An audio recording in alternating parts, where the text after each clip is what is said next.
What is going on, everybody? Welcome to another edition of, I guess, what should we call it? Like NFC West Wednesdays or something? We're here on my channel, Seahawks Talk today. I don't know, maybe like 49er talk, 49er Seahawk talk. Yeah. Well, there might be a lot of Yeah, 49er Seahawks. talk today. Yeah, there might be.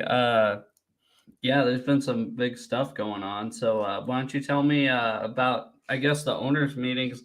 We didn't have a whole lot come out of the owners' meetings, like I said. You might want to go first. Yeah,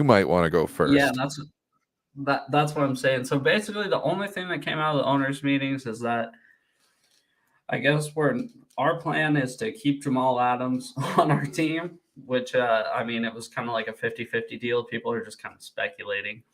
And then we're not going after Lamar, but it doesn't seem that you guys are either. So the stage is yours.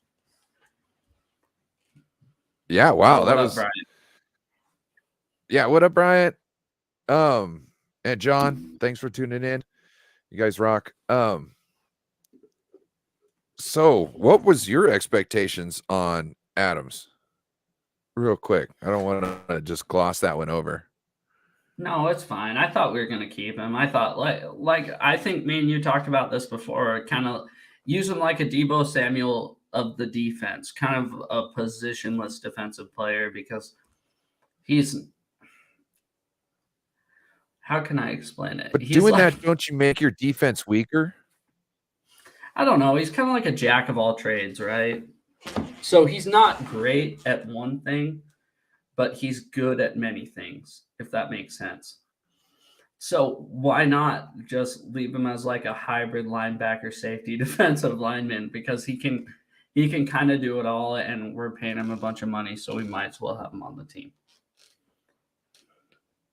I can see why you want to try and make it. I could see why you would want to make it work with his contract, especially if you're if you're on the hook for it, no matter what. How much we gave up for him. It's one of those. I think we talked about this before. They should just cut bait with him after it didn't work out. But these GMs, they don't like to give up on players that they traded a bunch of draft capital for, right? So there might be a different something to say about that when we get into our quarterback situation here at the Niners, because it seems like that might be different when it comes to our front man or our management.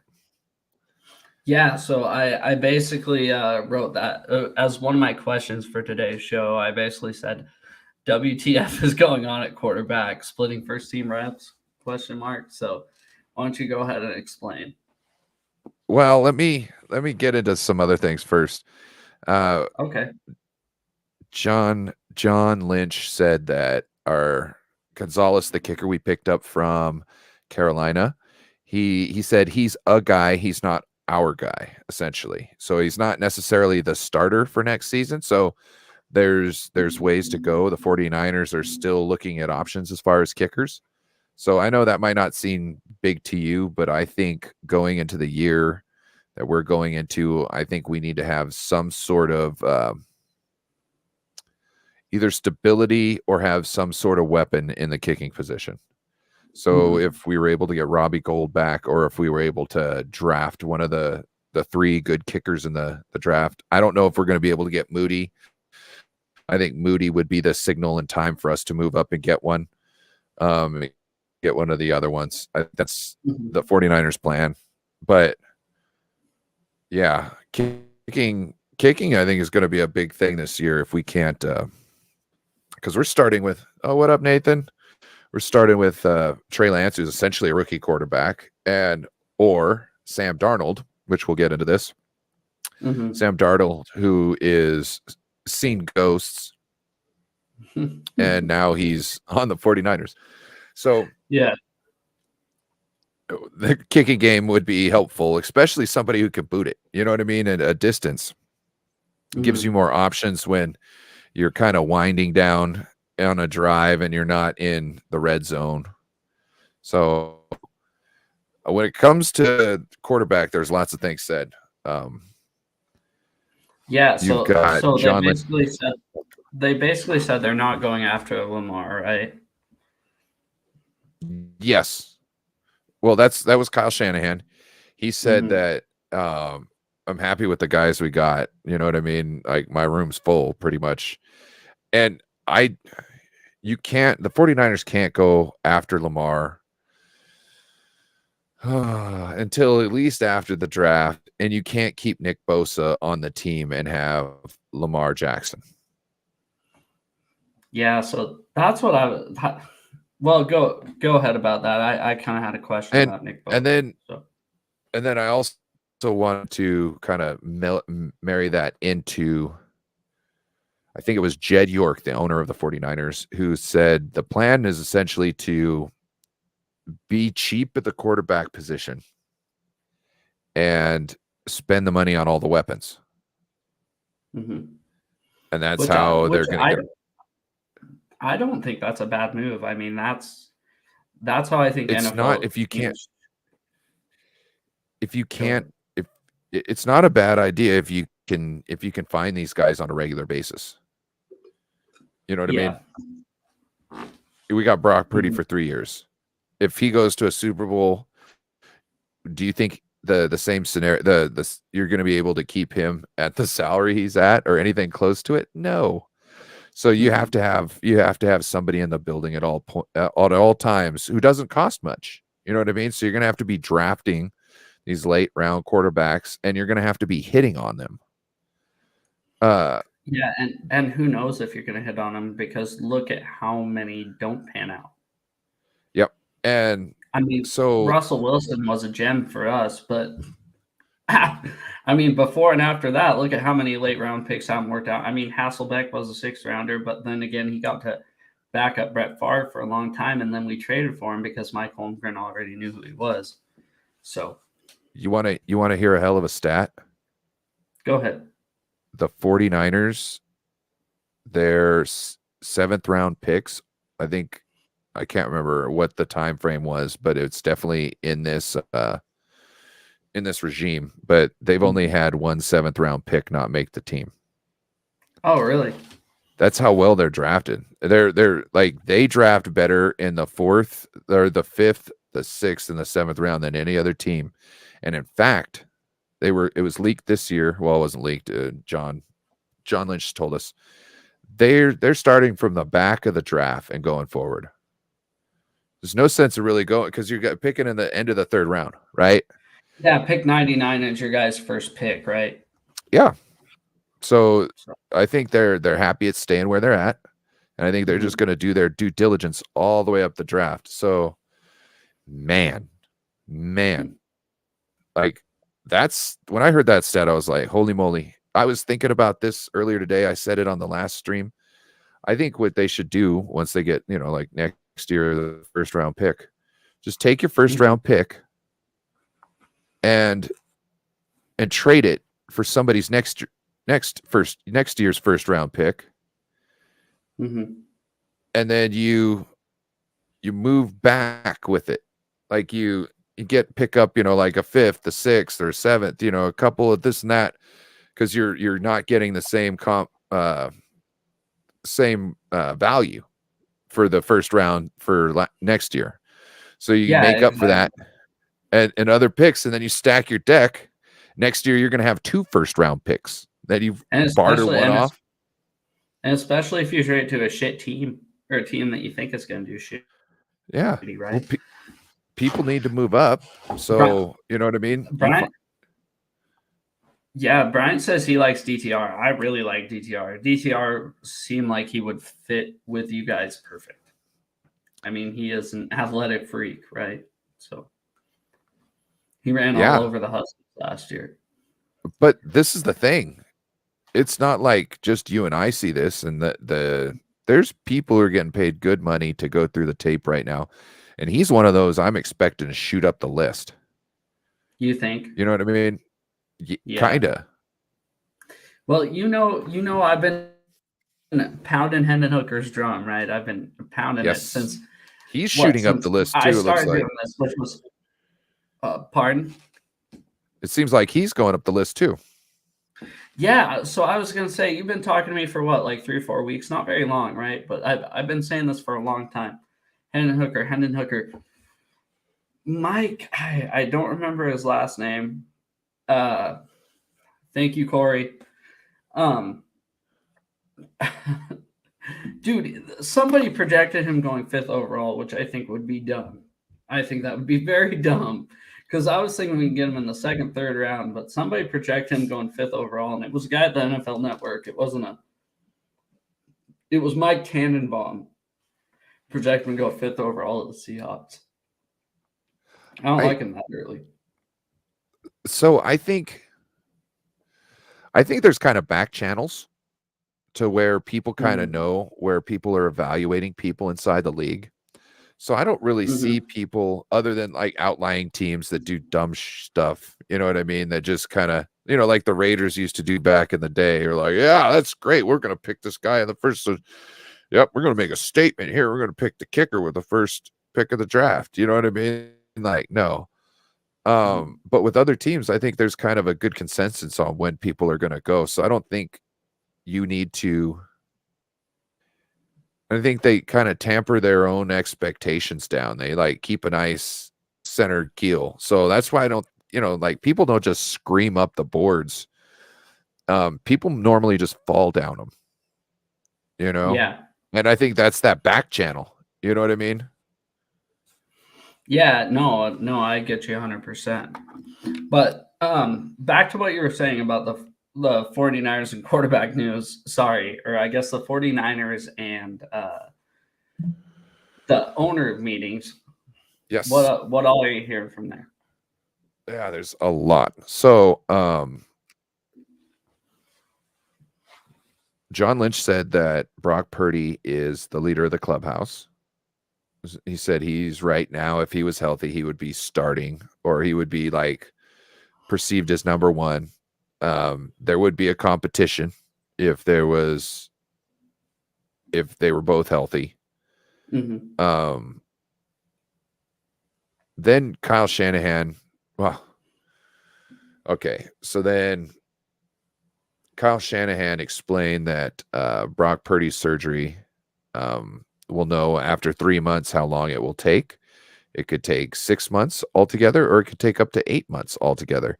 He sees outcomes where Purdy starts week 1. He sees outcomes where Purdy starts week 4. He seems, later than that. Things can happen. So he's not too worried there. He said that Trey Lance and Sam Darnold are competing for essentially the backup position since Brock Purdy is slated as the number 1 quarterback. He also said that he's not keeping 3 quarterbacks this year. So if you got Brock Purdy, Sam Darnold, who got a $4.5 million contract, all essentially guaranteed. So you got $1 million signing bonus, and you got 3.5 for salary or whatever, and that's guaranteed. And then you got Trey Lance, who you're on the hookup for anyways because he's on his rookie contract. So you mean to tell me that if Sam Darnold beats him out, well, you're going to be trading. I guess they're going to be trading Sam Darnold or Trey Lance at some point if Brock comes back healthy and takes back over the starting position. Because this is the other thing. Trey can still win the starting job by his play. Yeah. But he can also lose his spot on the team by not playing right. Now, that's what I don't get. So, sorry, was it Shanahan or was it Lynch that said you're not going to keep 3 quarterbacks? That was Kyle Shanahan. Why, for one, why would you even say that? And for two, why? That question was probably because of the Josh Johnson. Okay, but for 2, why wouldn't you keep 3 quarterbacks? After last year, after what happened, why wouldn't you keep 3 quarterbacks on your roster? I don't know. Especially maybe he's not thinking I'll keep him the whole year. Because look, maybe at the deadline. Yeah, right. You know what I'm saying? Maybe Brock comes back. Let's say he comes back week 4, right? So he doesn't start the season, but he comes back later. Now you got 3 quarterbacks, and now it's like, well, I'm going to be dealing one at the deadline. You know what I mean? Whoever's hurting. You know what I mean? So that could be something, but I don't think you could bank on that. I don't think that's something you could bank on. You can't always bank on quarterbacks needing to take a chance on a Sam Darnold, especially if he wasn't getting time and reps. You know what I mean? So or Trey Lance, like if they're not getting, or Trey Lance didn't have good reps, and that's the reason why Brock Purdy is coming back. You know what I mean?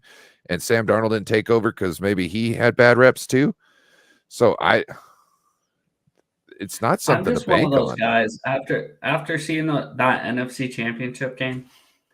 Not even the 49ers, as a Seahawks fan, instead of that 53rd special teams player who's barely on the roster and probably does, kickoffs or kick returns, or maybe they don't even do that. Maybe they're just there. Dress 3 quarterbacks, dude. Just dress 3 quarterbacks. It's worth it. After seeing that NFC Championship game, why not dress 3 quarterbacks every game? And I thought there was going to be more of an emphasis on that at the owners' meeting than there was. I see a thing where you can keep like a quarterback on your practice squad, and then that's the guy. So you can keep your 53, and then game day you can activate your 1 practice squad quarterback. You know what I mean? And that's yeah. And that makes total sense. So I don't see know that. why you wouldn't keep 3 quarterbacks on your roster. Yeah, and I believe they pushed that back to the May meeting. There's a lot of things that got pushed back to the May meeting. They did vote number 0 being added to the jersey and making punters be able to wear more numbers. That's what I was going to awesome. bring up. I wrote NFL rule changes. So you can wear number 0 now. Kickers and punters can wear 0 through 49, 90 through 99. And then they're going to adjust the play clock after a booth review or something. I saw something about that. I'm sure we'll understand it more once the year goes. Go ahead. Maybe it's not adjust the view. Maybe they're going to stop the clock for booth reviews. So you remember the pass that led to the touchdown in the NFC Championship there, that wasn't a pass, that was an incomplete pass, should have been overturned. Okay. So I think they're going to make it so when something's questionable like that, time stops for the people in the booth to take a look at it to make sure that nothing happened before they resume play. So that might be it, but I might be totally wrong. I think it's one of those that we can speculate like what the rule actually means, and then once a regular season or even the preseason happens, we can kind of figure out what it actually means, because a lot of these are worded weird, but then once you see it in action, it makes total sense, if that makes sense. They're trying to gut special teams, though. Did you see they're trying to vote on a 25-yard like fair catch thing, where like if you catch the ball between the 25-yard line or whatever, no matter what, you just get to go to the 25. See, I saw that was not ruled in favor of that. I think they pushed it down the road. I'm not saying that they did it, but they're talking about this thing. I don't like that stuff. But the only 3 rules that I saw were approved, right, was the number thing, the clock thing I was just talking about. And then I believe the way that I read it is just as a scoring play, 4th down will be reviewed as a scoring play as well. Okay. So automatic review is just like a turnover, because I mean technically it is a turnover, right? A turnover on downs. Yeah. So that's kind of handy. Yeah, I mean, why wouldn't you have it? But at some points, like, what is a 4th down play usually? It's just a whole bunch of guys going like this. It's going to be hard to see most of those render any sort of a different call than what was said on the field. You know what I'm saying? But for the, but a like lot the of 4th and 7, but a 4th and 7, you know what I mean? yeah, And something like that. Yeah, I think I can that's see what that. it's more for. And And then that's fine. I mean, obviously, like you said, a fourth down play wasn't usually like that, but you could say the same thing for, 3rd and inches from the 1 yard line, right? And those are automatically reviewed if it's a touchdown, anyways. So I think it's just kind of like that.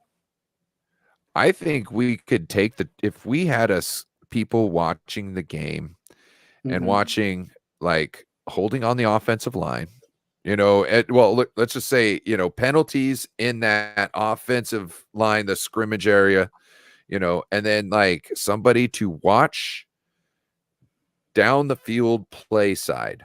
You know what I mean? But not to say that, if the quarterback looks over here, the guy's held, and then he has to make a thing over there, we don't call that holding there because he threw the ball over here afterwards. It's not something like that. But you know what I'm saying? Things that impact the Yeah. play, if we can make it so we can kind of slow it down just enough so they can kind of look over those things, we could take away instant replay. We won't have these calls where we're like, man, this is what they would get it right. You would be like, oh, that's a bad call. And then something would come in. You'd say, oh, they're doing something. Hold on. And then it'd be like, oh, they're going to get the call right. Yeah. And that's like, why doesn't the NFL want to do that? No, Oh, I 100% agree. you remember Go ahead. the NFLPA's list about the best franchises to kind of play for, Yeah. with all the amenities and whatnot? So the owner of the 49ers, Jed York, was asked about that list, and he kind of he tried to like play it off. Oh yeah, I think I looked at that. You know what I mean? And it's like, I was like, wow, that's kind of like, I'm pretty sure if you looked at it, you would be happy. You got an A. I would be boasting about it. I don't see what his opinion is. And then I thought, oh, he can't say that he likes anything like that because it's for the players union. Oh, You see what yeah, I'm that would saying? make sense because they're against each other. They're supposed to be against each other, so he can't like act like he's noticing that stuff that they're doing, even though damn well he's doing it. And like they were talking about 49ers are trying to get $100 million or $120 million to from the NFL loan program to try and redo their sky boxes and whatnot for the World Cup. And The he didn't even 49ers are? Yeah. So, and maybe Super Bowl 60. So which they'll vote on in May. Okay. He was talking about how like he didn't bring up the fact that, oh yeah, I got tubs. And I'm thinking like bro, that's all we wanted to hear. Yep, seen the list, got the tubs. They came in yesterday. Don't worry about it. Our boys are going to be able to, recoup after games, Yeah. They're going to be able to rehab. Or after And practice. he didn't even say that. Yeah, but you know what I'm saying? Like he didn't even say that. And it's like, what is going on here? So that's how bad the players union, and he might even be happy about this. He can't do anything like that because he has to show a solid front between all the owners and the players union. You know what I mean? So that to me was like, really, Jed? You can't just be like, yeah, we got them tubs. Yes, I seen that list. We rock. All players in the NFL should want to come play for the 49ers. He did then turn around and say, look, when it comes to traveling, he said, if it costs $1 million to give my team an edge for one game, he's like, I'll spend that every day. You know what I mean? So I was happy to hear that from him. But he was also complacent and happy to just be in the mix every year. And Grant Cohn's father brought up, he says, man, if you would have said that to Eddie DeBartolo, he would have yelled at somebody. He's like, are you crazy? We're not out here to just be in the mix. That's for everybody else. We want to be the ones everybody else is talking about, emulating all that. And Jed York doesn't. He's just happy with getting more boxes, You know what I'm Mhm. saying? Getting better boxes for the stands, doing all this, and yeah, I didn't realize you guys were hosting the World Cup too because they're coming up here as well. yep. So, The Bryant Culp says, I don't like the jersey number changes. This is the NFL, not college. And I 100% agree. I don't know how you feel about that, Ryan. I know it's not like a very big problem, or it's not like a huge football topic, but I hate the fact that any player can wear a single digit number now and stuff like that. So I don't I I don't care. I'm one of those The people. reason being, I like positional numbers. As I say that, I'm wearing Kenneth Walker jersey that wears number 9 as a no, halfback. But I like positional numbers to a certain extent, but I also, if a guy's going to feel more confident with a certain number on his chest, okay. You know what I mean? I think I had 2 or 3 different numbers in high school. I didn't care. You know what I mean? I was there to hit somebody. In fact, if I it's change gonna numbers piss each me year, off the first time I see an NFL kicker wearing number 9, and it's gonna be that Colts kicker with the glasses like this. You know, when I see him wearing 99, it's just gonna piss me off so much. yeah. I don't like how the players have to like buy their jerseys back. Yeah, I Like think that's bullshit it, as well. if they're a good enough player, everybody's going to want the new number. So Mhm. you could probably sell the other ones at a discount, And they do and that then anyways. The you players could have to sell the buy new their ones jerseys full back. price. Well, the players have to buy their jerseys back, but they also sell the old numbers at a discount. Yes.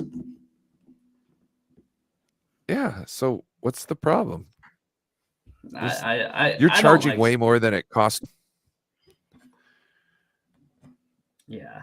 No, I 100% get you. Yeah. But It's just anyways, the what way to else get came money out out of of the owners players. meeting?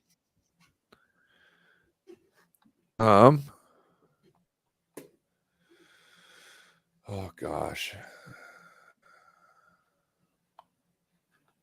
I can't remember. There's probably stuff I'm leaving out. There's so much. The 49ers just like dropped like Jim. So John Lynch seems like he's smitten with Brock Purdy. Just Yeah, that's smitten. what I heard that. And Kyle, he doesn't sound like he's smitten, but that doesn't mean that he's not like, this is my guy. Oh, the 49ers talked to the Minnesota Vikings at the combine about Kirk Cousins. This was back before Brock Purdy's surgery. They had figured out what happened with Brock Purdy's surgery. So there's that. Okay. So, do you think they're talking about Trey or Brock? Oh, the trade would have been for Trey. Okay. So I think we had a joint practice with the Minnesota Vikings last year, and the Minnesota Vikings trucked or bussed kids from, I believe, his old high school or from the school district around there to the practice so they could see Trey Lance. Oh, really? He's a hometown hero. If we were gonna move on from Trey, that's where I would like to see him go. I think he needs a place that'll give him the chance and that'll believe in him. And I think he could be a really good quarterback. I think the 49ers messed up. And oh, what up, Jess? Shout out to Jess from the East Coast Red and Gold podcast. I was on their show before I came here. Oh, really? Oh yeah. She used to watch Days of Our Lives like I had to watch when I was a kid. I was gonna say my mom watches that. Oh, Or used bro. to. Yeah. Anyway, no, so that's kind of my takeaway, and I'm kind of scared here because I'm sitting here going, "There's things." Okay, Brock Purdy's stats look great last year, as far as his quarterback rating, all this. You know what I mean? His touchdown interception ratio was great. The yards he put up, his completions, all that good stuff. But there was plays that could have totally gone the other direction. I believe there was 2 of them in that Seahawks divisional game, if I remember correctly, where he could have almost been picked off. One by the safety and one by the linebacker.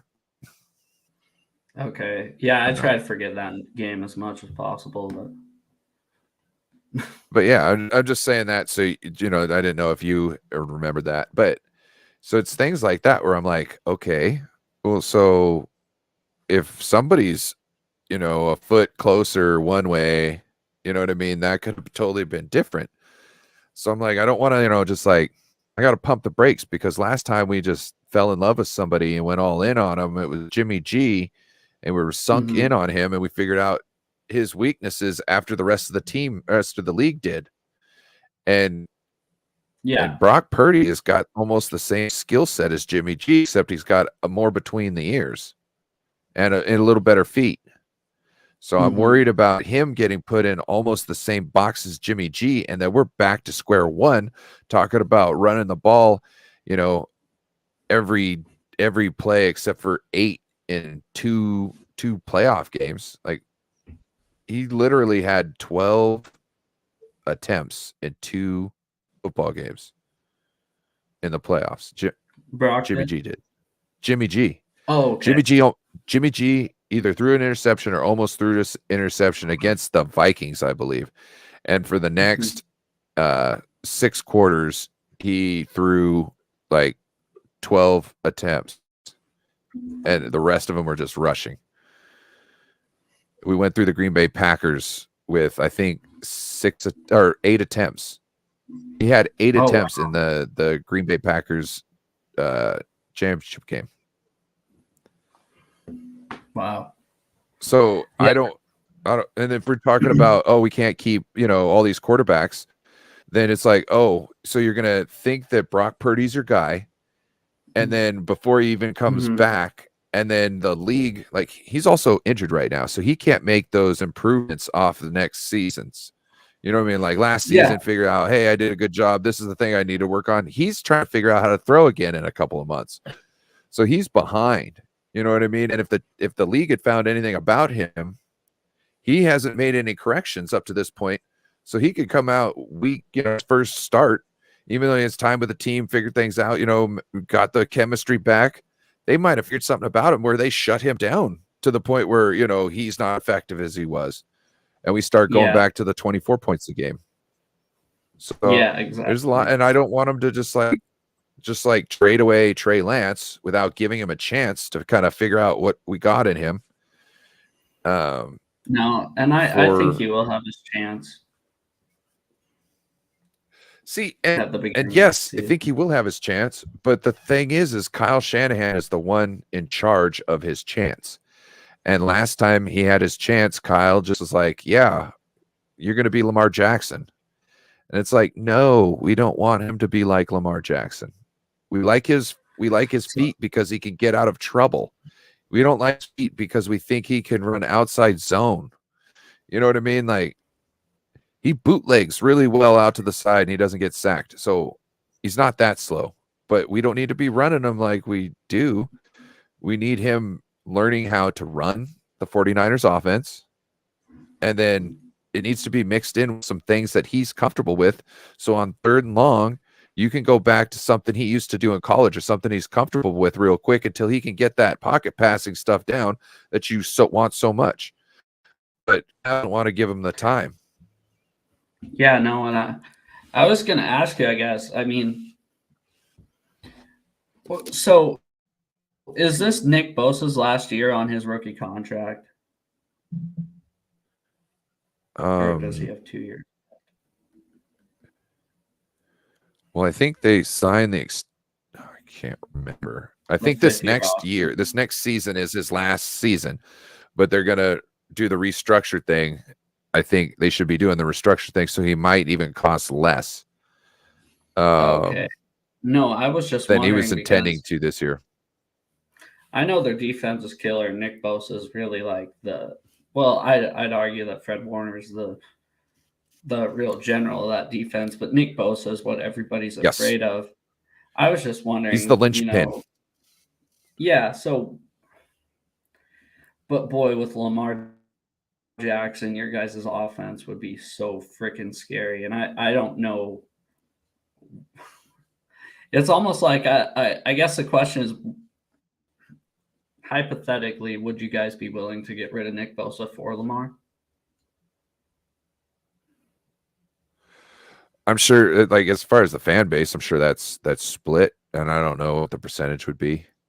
Okay. He would be nasty, but Yeah, but at the same time, I was just that thinking, doesn't with mean all that. those weapons. Yeah, I just don't know if he's gonna be. I just don't know if it automatically guarantees you a Super Bowl, and that's what you would need. But also the deal itself, how to get that done, is not a guaranteed path. Yeah. And you could screw everything up because you essentially, like, if let's say you wanted him right now, you would have to deal Nick Bosa right now to somebody who had capital in this year's draft. And then you would take that and pair that with another first. I'm guessing you'd probably get a couple firsts for Nick Bosa, 2 firsts and some other picks. But then you're then putting up those 2 firsts. And once you make an offer to Lamar, they could just match it. So unless you're giving him everything he wants, which they've decided they didn't want to pay, unless you're giving him every dollar that he wants, there's like no for sure way that they can't just come in and beat your offer. So let's say you offer, you're like 220 and they're like, 230. It's better than 240. Okay, cool. All right, Lamar, here we go. You know what I mean? No, I completely. And then at that point, you're sitting there, no Bosa. No, I completely understand that. I just meant a trade to the Ravens for Lamar, not the offer sheet way. So, but then this is the other thing. So I think as it goes right now, he has to sign that contract for him to even be dealt. And at that point, they've got what they want, right? And that offer sheet is only good till the 27th of April. I just learned that as well. Oh, that franchise? Yeah, sheet. you know how it works, right? So they can, whichever team put up the can 2 trade. Exactly. So I thought they could wait after the draft and do the next 2 years first, but no, that offer sheet deal is only good till the 27th of April, from what I understand. Oh.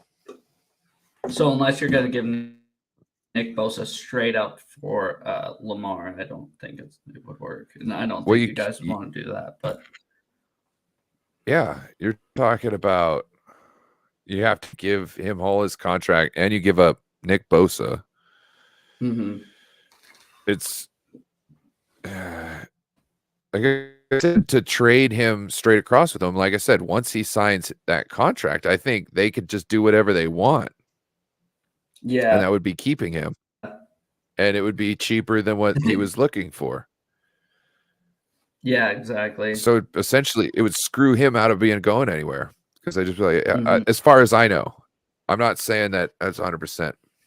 Yeah, and it's such a tricky situation with that non-exclusive franchise tag deal too, right? Like you're like, will that work? And then you have to read all the technicalities, and I don't even understand it. So I don't like the franchise tag. I'm sorry. To me, that's BS. Like, if you don't want to give the guy the deal that they want, then let them go somewhere else and figure it out. That's the thing. You don't get to like, no, I know it's best for you. I know it's in your best interest. No, shut up. No. And back in the day, like 10, 15 years ago, the franchise tag, they liked it because there wasn't very much guaranteed money in their contracts like there is today, right? So back 10, 15 years ago when it started, they were going, oh yeah, that's awesome. Everything's guaranteed. But now there's so much guaranteed money in football, unlike back in the day, to where it's kind of just a slap in the face. It is. It's it's not any. There's no upside to it. So now it's just a tool of oppression. You know what I Yeah, mean? exactly. Yeah, but You back in know? the no, I completely understand what you're saying. But back in the day, like I said, 10, 15 years ago, if a guy got the franchise tag, he's going, "Oh, hell yeah, this is awesome," right? But now, because there is guaranteed money in football, they're like, "Oh, fuck this." Pardon my language, Um, but I wanna say shout out to Joe E. He says Debo, yes, Nick, no. And yeah. see, I don't know. I think Nick's gonna cost more than Debo. So Oh, that's why I'm like, I think so, 100%. definitely. So that's why I don't even know if we could. That's because Lamar is such a massive contract. And that's why the 49ers are trying to stay cheap at the position. But the thing is like, you're going to have to figure out somewhere like every 3 years where you got a Mhm. guy. You know what I mean? And that means you're going to have to be drafting quarterbacks every year and running them through your process. And you won't be Yeah. able to really like keep them on your practice squad, I don't think, because people figure out what you're doing and they'll be like, "Oh, we're just grabbing the guy, Mhm. his next guy." You know what I mean? Like, Unless there is that practice squad protection, like you're saying, yeah. which does make 100% sense. But I guess, well, this is kind of our NFC West weekly rundown, right? So I have some questions about, I guess, all of the NFC West. I written down what the biggest question marks are for every team in the NFC West. And if you want to start with your 49ers, go ahead. Biggest question Or for the 49ers would be quarterback. yeah, yeah, I guess you're right. But it seems like no matter which one you go with, it's kind of going to work, right? Though. I I would think, I don't know. It's funny. There was a video that was circulated and what's her name? Can't remember her name. But I was like, man, she all of a sudden like she started wearing more makeup or something. I don't know. She looked like a model now. I was like, man, is this Ariana Grande or can't remember what her name is? But she was talking and she was saying that she put up this image and it was like the top 5 quarterback percentages. And Mhm. Brock Purdy was like number 1, Tua was like number 2, Jimmy G was like number 4. She's like, this is a coincidence. And I was like, no, no, no, no, no. That is not a coincidence. That is the system. And that's why owners are paying the money they do to get Kyle Shanahan offensive disciple, is they're looking for that type of production out of quarterbacks that aren't necessarily the top dollar quarterbacks or the best ones in the league. Well, So that's sorry, go ahead. Gino finished with like number one in the league in completion percentage, if I'm not mistaken. Gino was on that same list too. Yes. But Okay, it was like sorry. I was just talking about you don't have the same type of offensive system. And you had 2 Sorry. quarterbacks. What up, Seahawks Eddie?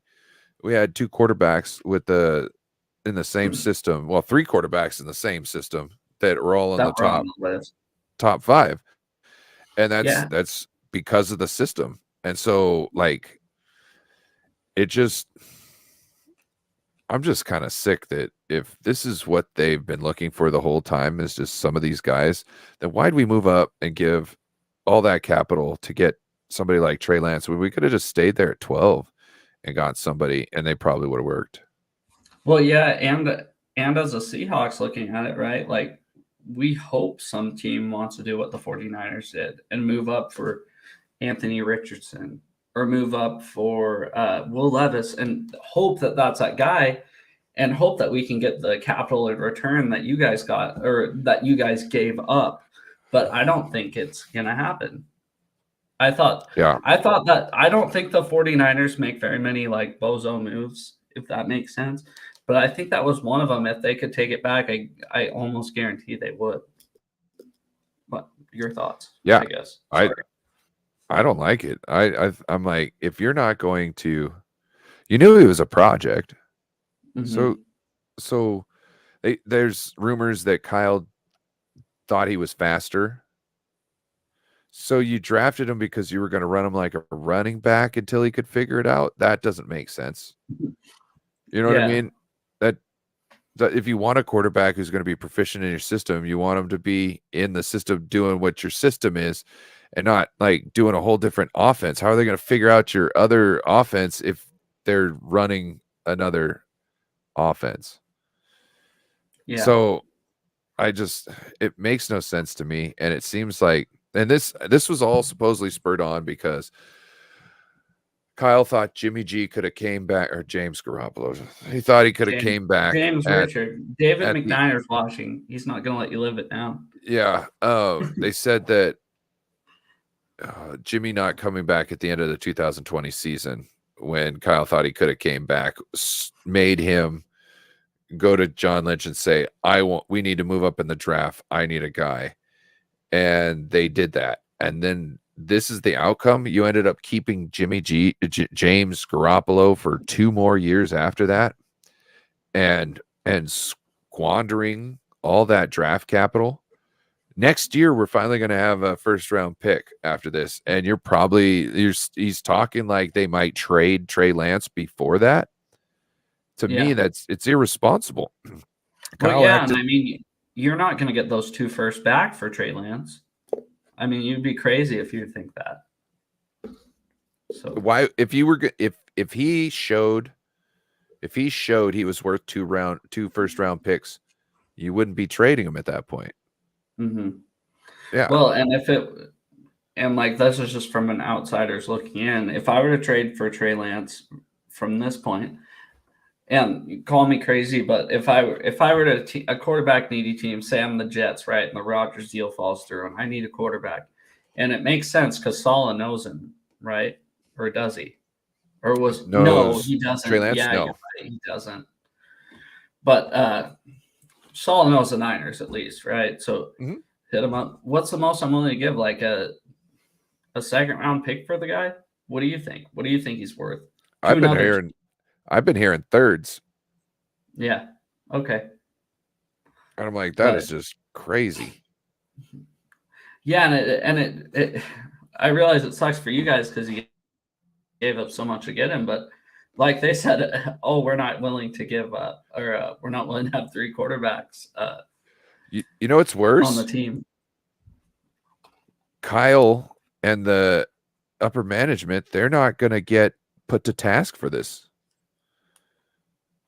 I don't think they will. So look, the only way I see anything coming from this is if they trade Trey Lance away, Brock all of a sudden is shown he's not it, and then Trey balls out somewhere, and it's like, we had the guy on the team, we trade him away for this guy, he turned out like Jimmy or whatever, he didn't work out, and then and then it's like, Kyle, you got to go, John, you got to go. You know what I mean? Because we're in year 6 going on 7 of the regime, and they've been the bridesmaid so many times, never the bride. And it's like, if you screw up another quarterback situation, which they've been fumbling this whole time, ever since they got in, they've been trying to find this 3rd round, miraculous quarterback. Or 3rd or 4th round, 5th round miraculous quarterback that's going to save all their woes, and it didn't work. They got bullied into getting Jimmy G. They got 5 games out of him, thought he was the second coming, turned around, gave him they set the bar with his contract, and then found out the league already figured him out. So I'm scared that this is essentially us giving Brock Purdy the bag. If you get rid of Trey to keep a hold, if you're getting rid of Trey to give it to Brock, and he doesn't turn out the way you think, we just crapped a whole bunch of draft capital down the toilet, potentially give somebody a very talented quarterback for cheap, and then we're stuck with nothing. That's what I'm scared of happening. Yeah. Well, I want to get to Seahawks Eddie's comment really quick. Yeah, and there's also Peo time in here. Oh, what's up, Peo? What up, Peo? Should be in here. So He said, "I'm nervous to see what we do at number 5. I am extremely nervous, as I think most Seahawks fans are. And I think if Will Anderson's not there, I hope we trade back. And if Will Anderson's not there, and we got to take a player, I hope it's Tyree Wilson. I just hope it's not Jalen Carter. I think there's too many red flags, Eddie. So, but yeah. Pale had a question. Who in the Niners would you vote for president of the United States? It's kind of to you. I'd probably say Eric Armstead. Really? I'm going with Kinlaw. Yeah. I'm going with Kinlaw 100%. That man's No. way of words. Eric Armstead. Eric Armstead was trying to talk about social justice before his at his press conferences when he would go, and the way he would do it is he would bring up articles, and he wasn't, he just read the article and or the part of the article or what was important that he wanted you to get out of the article. You know what I mean? It wasn't that long. And then he'd just tell you where the article was. And so I think he thinks a lot about stuff like that. He is a really smart guy. He also gives back to the community a lot. He's our Walter Payton Man of the Year nominee, like every year. To me, I think right now we need somebody who can bring us together and that cares about all of us. And I don't know. There's probably somebody else on the team that's probably better, but because I don't know him personally. But I think Eric Armstead probably the one guy who would, be proud to take on that challenge to try and help everyone kind of, come together, because we are divided people. And yeah. Yeah, no, I'm thinking Lockett for the Seahawks. Same exact reason. Okay. But yeah, I had biggest question marks for teams on NFC West. I guess the one I had a really hard time answering is the Cardinals. What do you think? I had a quarterback. Hold up, real quick. Peo, go ahead. Who's your player? Who's your player that you would want to be president of the United States or Prime Minister of Canada? Let me know in the chat. Oh, yeah, I forgot. You have to ask that. Yeah. But yeah, no, Rams, I had quarterback and defensive line. The Cardinals. Pardon. Yeah. I was talking with a Cardinals guy. I was like, you think about getting Stetson Bennett? He's like, no, why would we waste a pick on that? That was that one guy I was trying to get on the show. No, why would I waste a pick on that? And I'm like, because you went through 4 quarterbacks last year. This guy is going to be at the end of the draft class. I think he's the Brock Purdy of this draft. And yeah, and that's not necessarily. So Levi has him on Mondays, and he thinks the same thing. He's got all the same, like the resume is the same. He started the games. He's been to all the top games. He's won them. He's lost them. You know what I mean? Like he's got a lot of time and a lot of different scenarios. And I think that might be somebody. And look, everybody thinks he's nothing. You know what I mean? Look at how far in the draft he's looking at going. That guy's going to have a chip on his shoulder. That guy's going to want to prove somebody wrong. And I told him that, and he was like, oh, no. And I'm like, okay, dude. All right. You're going to see. No, we're fine. Somebody's going to see. Like, if I was the Niners, I'd try and pick them up. If this is the style they're looking for, and they're okay with moving on from Trey Lance, you know what I mean? Because they think Brock Purdy's the one. Well, then why don't you go back to the draft and get another Stetson Bennett, real cheap, this and that. If anything happens to Brock Purdy, you got, maybe you might have his replacement right there. I'm not saying that every quarterback that has Brock Purdy's situation can come out and play like Brock Purdy can. But it seems like in this type of an offense, if somebody can figure out the offense, do what he's told in the certain situations, and he could deliver the ball he's going to do great. Yeah. Well, and who'd have thought going into this season, last offseason, that we're going, all these questions of the quarterback, who's going to be started for the 49ers? I mean, the Rams, I don't know much, but is Stafford coming back 100%? Or do you know That's anything? one thing I don't personally. Spinal injuries are just not something that you can. It's not something you can predict. Like, you don't know when it's going to flare back up. You don't know when it's going to go away. You know what I mean? Spinal cord injuries are one of the, like, it's like the deep sea ocean, like, Yeah. of the body. Understanding the spinal cord and the brain are two very interesting parts of the body that we don't know a lot about. And, well, we don't know as much as we know about everything else, I would say.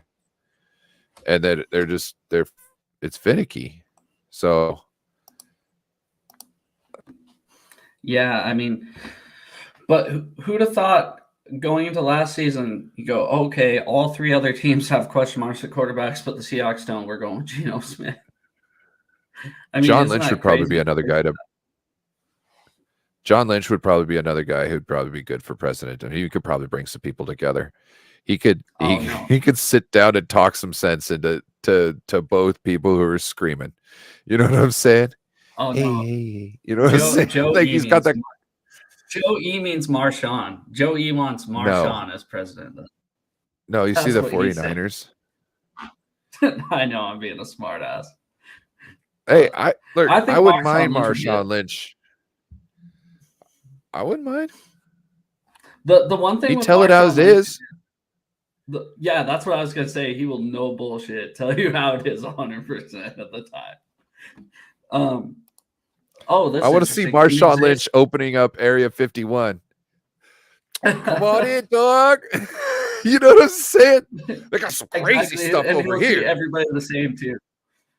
Yeah. Marshawn Lynch is one of those people, whether you have $0 in your bank account or $1 billion in your bank account, he will treat you 100% the same. And that's why as a community we embraced Marshawn.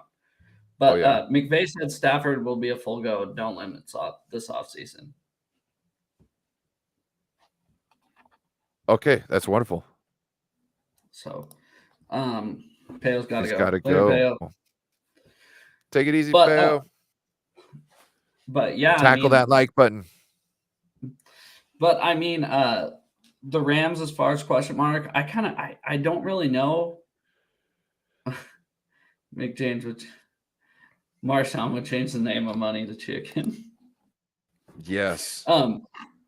We'd probably get Harriet Tubman on the $20 bill. Hell yeah, he would. As far as the Rams, there's so many like just weird like.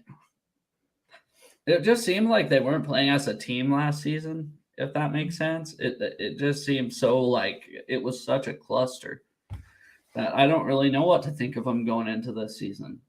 Well, I think you have to understand they've probably felt a little defeated after everybody started getting injured. Yeah. That's one thing that really doesn't happen on the 49ers team. We've seen it way too many times that people get injured. And they it's got that next man up mentality. It seemed like on the Rams, after a couple people went down, the people who were already there standing around knew that the next man maybe wasn't gonna be what they needed, and they started losing maybe morale a little bit, because like it's hard to like get kicked in the nuts over and over and over again. You know what I mean? And still have the same drive and fight to want to be out there. So I'm not saying that's what it is, but that's what I would speculate it as. Yeah. No, it was just such a weird team. It was such a weird season when it came to that. Seahawks, Eddie said, glad we're addressing the D-line during free agency. It's a very good start. And yeah, Eddie, for as far as question marks, I wrote interior offensive line, interior defensive line, especially since we got Bobby back. I think it was awesome how we're just overhauling that defensive line. It was crazy. It definitely, usually they try to go, okay, yeah, we can make chicken salad out of chicken shit, right? but not this year. This year they were like, okay, we see we have a problem. We're just going to take it down to the studs and restart, which I think is awesome, even if it doesn't work. I mean, like I've been telling everybody, you can't get much worse than 30th against the run. You maybe we'll finish 32nd next year, and guess what? It'll be only 2 spots worse than we were this year. So, well, and you're getting change. So if you didn't have anybody exactly. where you bring in some new free agents to be essentially your rocks and on your defensive line there, and then you go through the draft and you try and get some guys, because like I was talking with you earlier, a lot of interior defensive linemen, no matter where you get them in the draft, don't necessarily show out year one. That doesn't mean they don't start. They just don't show up on tape a lot because they don't have their NFL body yet. A lot of the people that they're going up against are already in the league, over 2 years. And about 2 years in the league, you now have the strength of a normal NFL player in your position. So, or, like in the position against from you. So like, that's what I'm saying. So to get good free agents in there to kind of anchor it down, also to teach some of those young guys, it helps you get younger at the position. You're buying mercenaries to teach your army, your budding army, how to be, and you're going to essentially turn your whole army into that type of a mercenary. You know what I'm saying? That's what you're looking for. No, I get you, and 100%. I mean, mainly speaking of Eddie, I'm really excited to see what Draymond Jones can do. The guy from the Broncos. I mean, the Seahawks never go out after a big free agent like that, and we'll see how it works because they never do it. They obviously see something in the guy that they think he's worth that amount of money, right? Especially if your team never does that. So. Have you noticed how this free agency, it was the defensive tackles that are the big names and splashes and the big acquisitions out there? You've got Yannick Ngakoue, who 8 sacks a year, no matter what team he's on. And he's still out there, and everybody's money's drying up. Give me some Yannick. And give me. You know how screwed you and Eddie gonna be if we get a Yannick. Oh, sorry, Eddie. I appreciate you for showing up and giving my boy Joe some love. Appreciate you. Don't forget to check me out, Eddie. Yeah, check No Border Sports out. Hey, actually, Friday night, Eddie, show up, pull up. Friday night, we got like a 5-hour live stream call-in. We do. Show up, Eddie. Pull up. It might be 8 hours. Yeah, it's been growing exponentially. No, we were on a jam last weekend. We were on a jam. Beto is coming in hard, bro. Yeah, and yep, we'll leave it at that. Eddie's already. Thank you, Eddie. Yeah. But yeah, the D lineman. I mean, your guys' pickup was Hargrave. Ours was Draymond Jones, right? So, and just, I am really scared of your guys' defensive line. Just as I really think there's a good chance our defensive line can step it up big time next year with the way that we're addressing it. So, I mean, it's still a question mark because we haven't seen how they perform next year, or we haven't seen how they're going to perform together in unison. But I think we got a few guys that can really be game changers. And heads up, the 49ers are changing their offensive line strategy up. So before we were always looking for guys who could do the outside zone, sorry. And we don't have a running back, and there's not really a running back out there really with that speed to get to that edge consistently, like with Raheem Mostert. So it looks like we're going more power. The 2 free agents they kind of picked up for the offensive line are thick guys. You know what I mean? And so this also, I think, helps us out because we usually start off slow. And it's usually because our offensive line looks real shaky. You know what I mean? Like they don't look like the blocks don't look clean. It just looks like a mess there. And I think if we go to a power running scheme, it'll be a lot easier for the guys because they're not going to be having to do all this trick plays. You'll be able to do deuces. You know what deuces is, right? Deuces is when you double down on No, deuces is when you come and double down on both tackles. And then once you double down, one guy will hold off and the other one will split off and go to a linebacker. So you pretty much create a big, huge hole in the defense right down the center. You know what I mean? So plays like that, they're very basic, but they work tremendously well. And so if you can get those down, I mean, and I think that's where we're going. So stuff like that will give us a better start, but also I think it'll make us more aggressive, and it'll make us wear teams' defenses down a lot more, because it's going to be early in the game. Right. Yes, because it's going to, instead of essentially finessing you, and that's not the best way to put it. The outside zone is, there's strength that you have to have, there's speed you have to have, but it's kind of like a finesse game. You have to play your guy a certain way. You know, if he's going to do something, well, you have to stop, and then that makes another cutback. You know what I mean? There's certain things you have to do it. There's certain holes that open up. You kind of got to know all that. If you're just like, I got to hit the guy in front of me, all I have to do is worry about my bench press and my deadlift. You know what I mean? Like, yeah, no, I got you. Eddie was wondering, what quarterback does he see us drafting? I've been beating this drum for the past 3 weeks. I think it's going to be Hendon Hooker, unless it's at number 5. I really don't want that. Oh yeah, Brian. We'll be prepared with our shades. Don't worry. Yeah. Yeah, no. Joe, anyways, like I said, Joe, you got to go to the dollar store. I think it'll be Hendon Hooker in the second round. If not, I expect him. I think DTR is another good one from UCLA. I really do. Kind of a later round guy. I do not want them to take a quarterback at number 5. The last time we drafted at number 5 was 2009, or before, at 5 or before we drafted number 4 in 2000.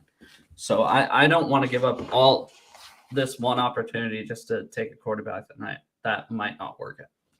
If you draft a quarterback in the first round, there's going to be, if there's any sort of falter in Geno's play, there's going to be calls for them to come up. And I think you probably want to just like let them sit and know the system. You know what I mean? Get used and comfortable to things.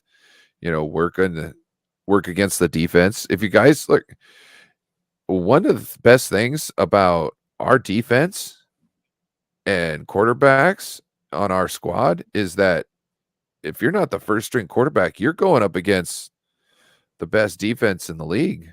You get to learn some things. So if you guys get a good defense and you pack him as running the second string offense, then, or the scout O, he's going to get some good experience. And I think that's wonderful without him actually getting hit and knocked around and all this stuff. You know what I mean? He gets to be able to make mistakes without the media going down on him and all that good stuff. So yeah, exactly. And I think any top 5 quarterback, you know, no matter what, they're just going to get laid into. But if we can pick a guy up in the middle rounds that can sit behind Geno for a year, learn, you know, practice, learn our system, and then maybe next year, Hendon Hooker is probably our best shot at that. So, oh, but yeah, man, what you got going on the rest of the week? Let's see. I got a show with Raj tomorrow, I believe. And I got the Friday night call in. Oh yeah. I don't know. Yeah, I think that's it for the rest of the week so far. Never know. You might catch me on. If I get pissed off, I might just sign on and say something. But I should be good. Just shows we got. It's kind of a hard time of the year to get pissed off. Oh, I don't know. My team's talking about just going on about 3 years worth of first round picks. Yeah, no, I 100% understand that. And nobody is going to fry for it. And I think another problem is with that, with how you guys are set up, is your owner has a face. Our owner doesn't have a face. Even when it was Paul Allen, one of the richest men in the world, he didn't have a face. He kind of let the football people do football things and never talked about football. You know, he may have hired the people that do football things, but he let those guys do our jobs, and it almost seems, now correct me if I'm wrong, but like it seems like Jed York wants to be involved in the day-to-day operations. Am I complete? You can tell me if I'm completely wrong. Yes and no. So it seems like he wants to be in charge of, like, he's probably in charge of like saying whether the stripe gets added to the jersey this year. You know what I mean? I think he likes to be in the loop as far as personnel decisions goes, but I don't think he's meddling. If that's what Okay. you're kind of Yeah, no, assuming. I Yeah, I am don't just. think I think he's kind of just kept in the wings about what's going on. Yeah, and I'm sure there's times where he's probably like wants to sit in on meetings and ask questions, but Mhm.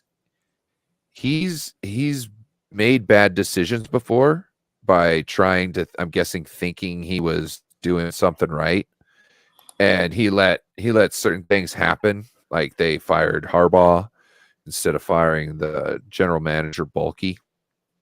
And He let that that go was down the big instead of thing. I kind of, yeah, that was the thing that kind of made me yeah, think that way, and I right? and and I think he's had such a drought as far as success since then that now he's seeing these guys as like, look, whatever what they're doing is better than what I had all those years beforehand. So I'm pretty sure he's scared to fuck it up. So he just kind of Yeah. stays out of it and just tries to learn and pick up anything he's interested in. You know what I mean? Like, Well, and that's my thing with an owner is you can't have an owner that's too meddling, right? You want a guy that hires the football people to do football things, and you just be the owner. Yeah, that's the way that I like it, and that's the way since the Seahawks have been successful. That's how it's been. So there we go. Sorry, I had a oh no, you're good. camera. My camera gets a little warm, and I've been using it, I don't know, since like 5. Pretty much. So I just want to make No, I sure if we went any longer, keep it cool because we're on a roll right here. got Yeah, it would be bad if you guys went in on a quarterback in the first round. I don't think that's a smart move. I also don't think that's the move you're going to make, knowing what you did last time with Russell Wilson. And it seems like a lot of your moves last year in the draft were like that first year. It reminded me of the first year when you got Russell and you got all the guys. Well, that wasn't the first year, but you know what I mean? Like, that was the it seemed third like year, but yeah, it was your the draft. first year It would be reminds me. we drafted Russell Okung, Earl Thomas, KJ Wright, Byron Maxwell, all those guys, and that's the way to do it. Draft for talent, not for need. Well, and it's like if you guys hit like you did last year and you have as many picks as you did, you know what I mean? Within the 3-year period, you might be sitting with a team like the 49ers. You know what I mean? Like stacked on the offensive weapons and stuff like that. And, a defense that's solid no matter who goes down. You know what I mean? Like, yeah, no, and I think it's awesome. And that's why I've been jealous of the 49ers. I mean, I tell everybody I hate the 49ers. I really do. The SF on the side of the helmet, I despise the 49ers, but I respect what they do. 100%, I'm jealous of what they do. I respect what they do. And if they didn't have that SF on the side of the helmet, I'd probably like the 49ers. I do enjoy how they play the game. I like how they run the ball. I love how they play great defense. It's just they're our rival, right? And I'm envious. I want to build a team like you guys. I would rather have it to where we don't need a star quarterback to win ball games. I'd rather to where we have a great team and we can have a game manager in there to win ball games.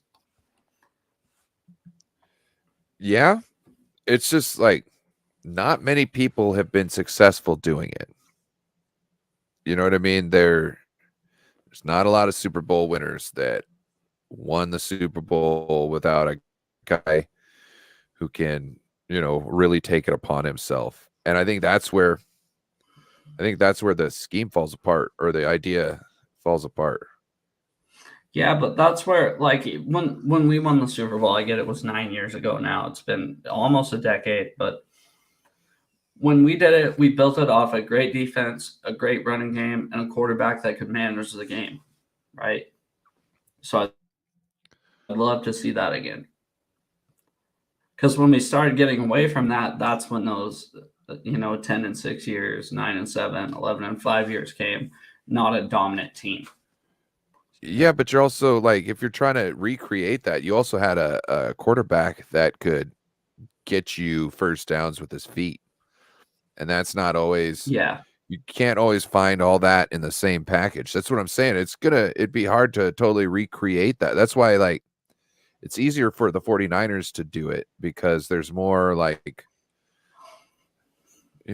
game management guys who aren't necessarily mobile. They don't blow your skirt up. They're Mac Joneses. The Mac Joneses come out all the time. 49ers are looking for the Mac Joneses. Yeah. No, yeah. I get it. But yeah, no, I build the team first, worry about the quarterback last. That's been my philosophy, if that makes sense.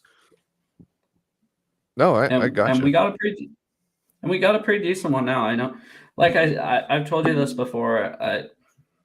People say Geno Smith doesn't scare them. Well, Geno Smith's worst 3 games were against you guys, and you guys had one of the top defenses in the NFL. I get it, but Geno Smith's nothing to scoff at. I think he played really great last year, and if he takes just continues at the path he's going, makes his throws, I think we're going to be a really scary team in the NFC next year.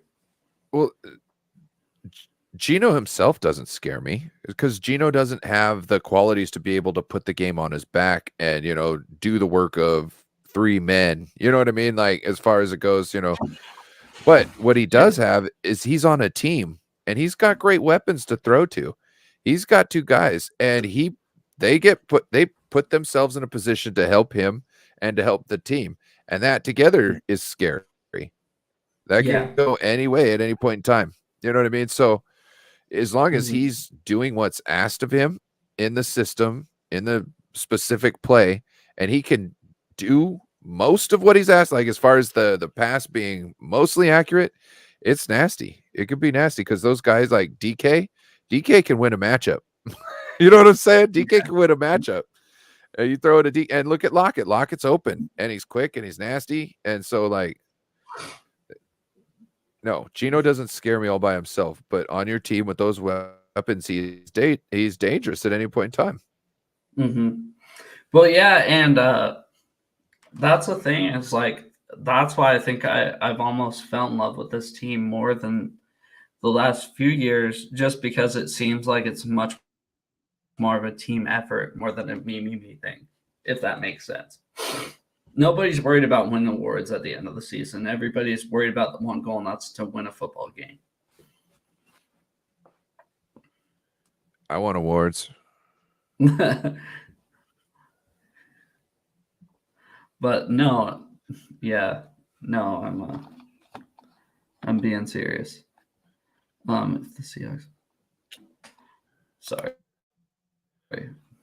Thank you, OE. You get it. Pete Carroll's a beast coach. Still has the Seahawks competitive.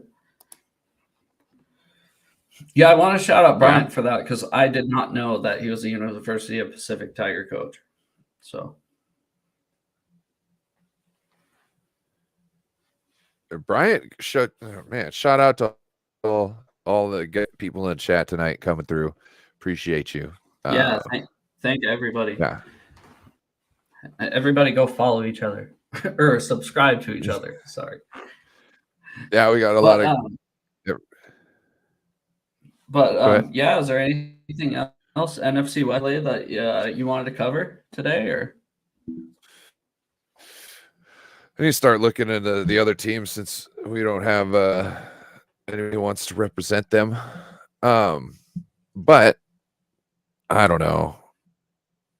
What here right now, as it sits, what do you see your team going this next season? I think 11-6. I really do. Oh wow. I think either 10-7, 11-6. I really believe that. Especially if we can nail this upcoming draft, I don't have a question in my mind. Now, you guys, I could see 12, 13 wins. Now, that's the distance that I want to cover by. I'm not thinking this year we win the NFC West, but I'm thinking 2024. I'm really hoping to compete for the division. Yeah, I don't know what'll happen next year as far as ours. It's kind of because look at where we're at. I got 3 quarterbacks on the team. One probably won't be ready for the start of the year, and he was the one that has shown the most success. Yeah, but I have faith in Trey. He's been one thing about Trey Lance is if you look at his story, everywhere he's gone, pretty much he's been told, nah, you won't be able to do it. And it's like he just goes and proves people wrong, like every step of the way. So he might not be able to prove people wrong here on the 49ers if Kyle doesn't give him a fair shake. And the reason being is Kyle does have some benefit if Trey never works out. Because then he can say, hey, we made a chance. He didn't work out. See, when he went somewhere else, it didn't work out either. So he's got benefit in this and that. But he also gets some benefit if Trey plays decent. And he's got a lot of benefit if Trey balls out. So I don't know what we'll see. Because also, so that's what's in my head.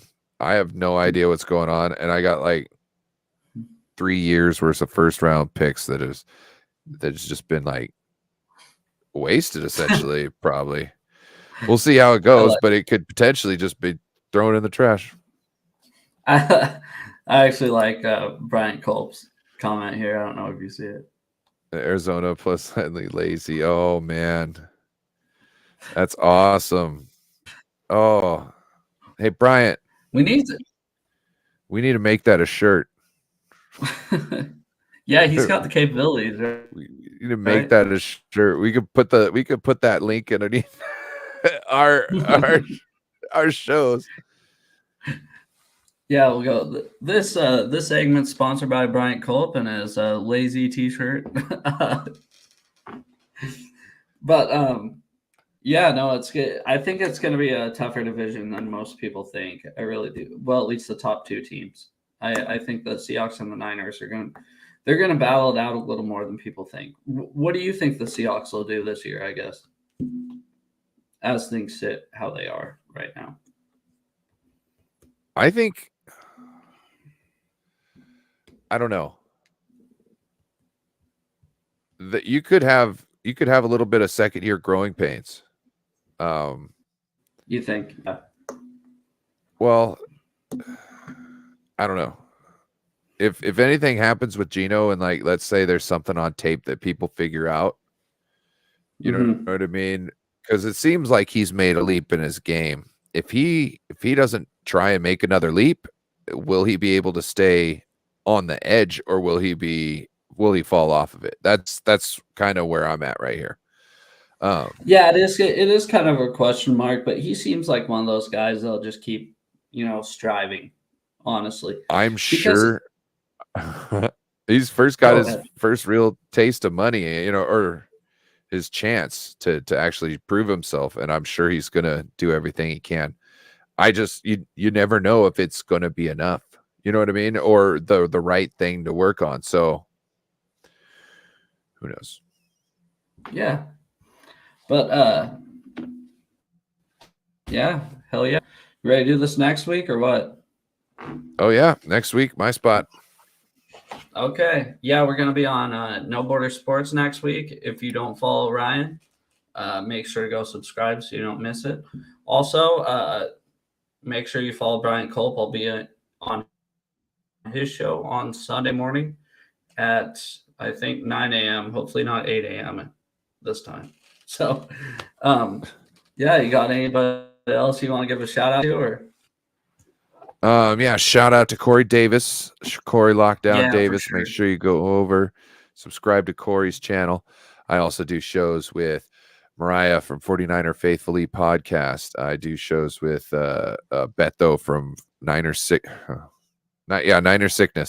We got Bashar from 49er Minded, Aaron from 49ers First Takes. Yeah, so those Raj from our San Francisco 49ers. So there's lots of people. Go check them out. You'll see me on their channels. They'll be on mine. Friday night. Check you Friday all night, in the chat. All right, all you guys, take it easy. We'll see you next Wednesday.